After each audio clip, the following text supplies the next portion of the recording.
Breaking news, Pakistan সিরিজের দল ঘোষণা করল বাংলাদেশ। বিস্তারিত দেখুন পুরো ভিডিওতে।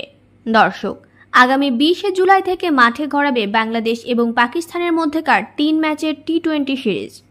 আসন্ন এই সিরিজের জন্য 16 সদস্যের দল ঘোষণা করেছে Bangladesh cricket board BCB.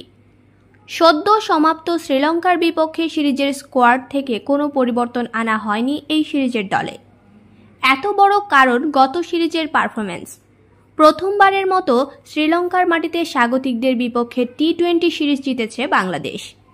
Sri Lanka সিরিজের বাংলাদেশের ব্যাটিংয়ে উন্নতির ছাপ স্পষ্ট, বিশেষ করে টপ অর্ডারে। 2 ওপেনারই রানের দেখা পেয়েছেন, পাশাপাশি দুর্দান্ত ব্যাটিং করেছেন 3 খেলা লিটন দাস। দারুণ পারফর্ম করেছেন বোলাররাও।